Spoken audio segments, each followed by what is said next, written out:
நமச்சிவாய. லிங்கம் வாஸ்து அன்பர்கள் அனைவருக்கும் சிவசரணனின் அன்பான வணக்கங்கள். நிறைய வரைபடங்கள் பார்த்து கொண்டே வருகின்றோம்.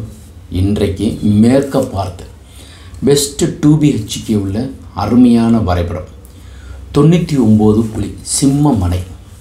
ஸோ வரைபடம் முழுவதும் குழிக்கணக்கு நிரம்பியதாக சரியாக வாஸ்துபடி உள்ளது. இன்னொரு சேனல் அம்பாள் வாஸ்துன்னு இருக்குது. அதில் தியரிட்டிக்கலாக இருக்கும், நீங்கள் நிறைய கற்றுக்கொள்ளலாம். அதுலேயும் சப்ஸ்கிரைப் செய்து வைங்க. வாங்க வரைபடம் பார்ப்போம். இது அன்பருக்காக நம்ம அமைச்ச ஒரு வரைபடம் 21:37 உள்ள வரைபடம். ஸோ இது மேற்க பார்த்தது. ஸோ இதில் ஈசான மூலைங்கிறது பின்னாடி போர்வெல், மழைநீர் சேகரிப்பு, சம்பு, வாயு மூலையில் இந்த இடத்துல தான் செப்டிக் டேங்க் அமைக்க வேண்டும். கன்னி மூலையில் மொட்டை மாடியில் உயரமாக வாட்டர் டேங்க். இந்த 5 சேர்த்து 50% ஒரு வீட்டுக்கு சரியாக இருந்தால் சிறப்பு. இப்போது போர்ட்டிகோவிலேருந்து மாடிப்படி உள்ளே போகிறோம். வெளியே மாடிப்படியை போட்டுறோம். இதுதான் 5G. 4Cங்கிறது என்ன அப்படின்னாக்கா 4 மூலைகளை பற்றி பார்க்கலாம். ஸோ இந்த இடத்துல ஒரு பில்லர் அமைக்கணும். இதெல்லாம் பில்லருங்க. ஸோ இதெல்லாம் பில்லர்ஸ் நான் கொடுத்துருக்குறது. என்னமோ சிவப்பாக இருக்குது சார், எனக்கு ஒன்றும் புரியல. அப்புறம் நடுவில் ஒரு கோடு போட்டிருக்கீங்க, அது ஜன்னல். உத்தி நோக்கினோம்னாக்கா அந்த பூஜைன்னு எழுதியிருக்கிறது உங்களுக்கு தெரியும். ஸோ மெயின் என்ட்ரன்ஸு, மெயின் டோர்னால் எம்டினா மெயின் டோர். ஹால் 15:30க்கு 15:30. அப்புறம் ஈசான மூலையில் ஒரு பெட்ரூம் 10க்கு 10. சென்னையிலேருந்து ஒரு அன்பர் எங்கள்கிட்ட வாங்கிட்டு போனார் இந்த ட்ராயிங். எனக்கு ஈசான இழுவையாக தான் வேணும், நான் மேஸ்திரியாக இருந்துக்கிறேன். ஸோ நீங்கள் போகிற ட்ராயிங்ஸ் எல்லாமே வீடியோலாம் பார்ப்பேன், தொடர்ந்து பார்ப்பேன். என்னுடைய மனைவி கூட, எங்களுக்கும் என்னுடைய மனைவிக்கும் என்னங்க அவ்வளவு என்ன சிறப்பு அப்படின்னு இல்லை, நல்லா சொல்கிறாருமா அப்படின்னு சொல்லும்போது, ஈசான இழுவையாக இருக்கணும்னா இப்படி கொஞ்சோண்டு ஒரு 3/4 அடியும் இங்கிட்ட ஒரு 1.5 அடியும் வெளியே இழுத்து போட சொன்னார். இது போடலாமான்னு கேட்டார். சரி ஓகே, இந்த மாதிரி அமைக்கலாங்கிறதுக்காக நான் அமைச்சிருக்கிறேன். அவருக்கும் இந்த ட்ராயிங் கொடுத்து நீங்கள் யூடியூப்பில் போடுங்கன்னு அவருக்கும் ஒரு நன்றி சொல்லிக்கிறேன். அப்புறம் கிச்சன் 9:07க்கு 8. பெண்கள் நலம் விரும்புபவர்கள், என் மனைவி சொல்கிறது தாரக மந்திரம், மனைவி நலமாக இருக்கணும். ஏன்னா நான் வெளியே சுற்றிக்கிட்டே இருக்கேன், சம்பாதிக்கிறது தான் எனக்கு தெரியும். ஆனால் வீட்டுது எல்லாமே என்னுடைய மிஸ்ஸஸ் தான் பார்ப்பாங்க. அப்படின்னா அக்னி மூலையில் கிச்சனை மாத்திரம் போடியா, மாத்திராத சாமி. உங்கள் மனைவி நல்லா இருப்பாங்க, நலமாக இருப்பாங்க. ஹாலில் இருந்து சர்வீஸ் போய் டாய்லெட்டு. கன்னி மூலையில் 9:07க்கு 11:15 ஒரு பெட்ரூம் வித்து டாய்லெட். 3:45 கார் போதுமானது தான். இருக்கிற இடத்துக்கு தக்கன 2 பெண் குழந்தை இருக்குது சார் அப்படின்னா 15:30க்கு 15:30 ஒரு பெரிய ஹாலை அமைத்து நல்லா சுற்றி டெக்கரேஷனை ஃபால் சீலிங் அமைச்சு, சென்டரில் ஒரு செயின் லைன் அமைச்சு, ஒரு சுவர் மாத்திரம் ஒரு டெக்கரேஷன் பண்ணிட்டீங்கன்னு வச்சு, அடியன் மதுரையில் கட்டுறதெல்லாம் இப்படி கட்டுறது. இந்த வீட்டை பார்த்துட்டு தான் பெண் எடுப்பாங்க. வீடே நல்லா இருக்கே, இந்த பொண்ணு நல்லா இருக்கும். அந்த பொண்ணு நேராக இங்கே உட்காரட்டும். கன்னி மூலையில் கிழக்க பார்த்து உட்காந்தோடனே பொண்ணு நல்லா இருக்கு, பிடிச்சிருக்கு, அவங்க நேராக போய் கல்யாணம் வாழ் ஃபிக்ஸ் பண்ணிடுவாங்க.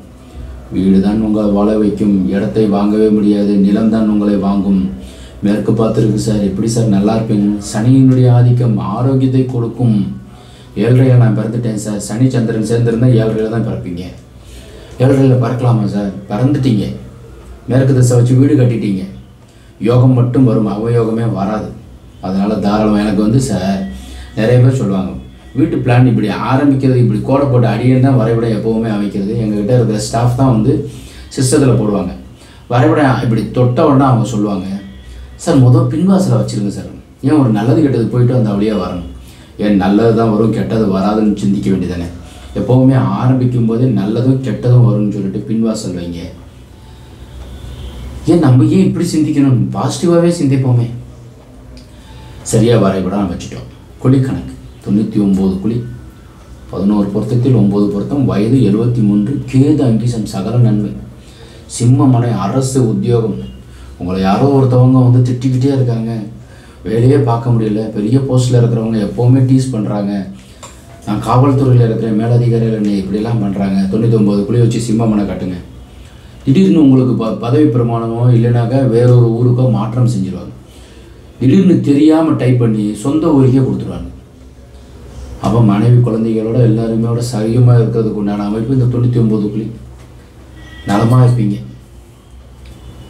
சார் நீங்கள் வந்து பார்த்து எங்களுக்கு வரைபடம் அனுப்புவீங்களா, இல்லை நீங்கள் வரைபடம் வாட்ஸ்அப் அனுப்புனா போதுமா? 9952167066 நம்பருக்கு தொடர்பு கொண்டு வாட்ஸ்அப்பில் உங்கள் தகவல் எல்லாமே அனுப்புவீங்க.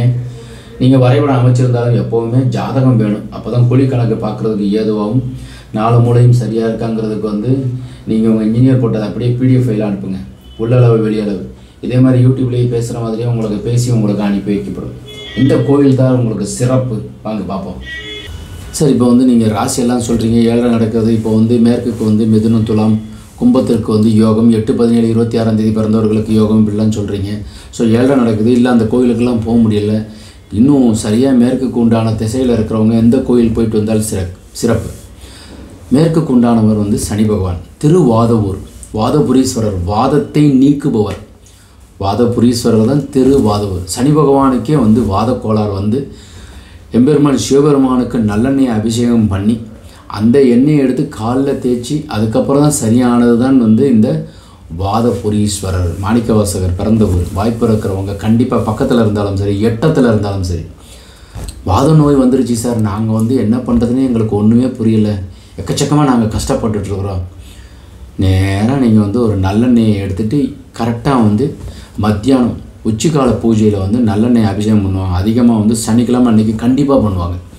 மிச்ச நாளில் வந்து செய்வது கொஞ்சம் முன்ன பின்ன இருக்கும். பட் கூட்டம் அதிகமாக இருந்து சனிக்கிழமை அன்னைக்கு கண்டிப்பாகவே நல்லெண்ணெய் அபிஷேகம் செய்வாங்க. இல்லை நாங்கள் ஊரில் இருந்து வந்துட்டோம், சாயந்தரம் போயிட்டோம் அப்படின்னா அந்த குருக்கள்கிட்டையோ பட்டர்கிட்டையோ கேளுங்க. அவங்க ஆல்ரெடி அபிஷேகம் பண்ண எண்ணெயை வச்சுருப்பாங்க.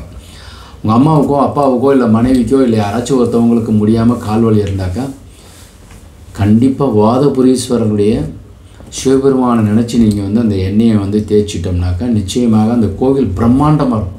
சுற்றியே நடந்தே போய் வர்றதுக்கு உண்டான வாய்ப்புகள் இருக்குது. 3 சித்தர்கள் அடங்கியிருக்கிறாங்க அந்த கோவிலில். வாய்ப்பு இருக்கிறவங்க ஒரு முறை ஞாயிற்றுக்கிழமை ஃப்ரீயாக இருந்தால் அது பிரதோஷ காலத்தில் நடக்கும், நல்ல பூஜை நடக்கும்.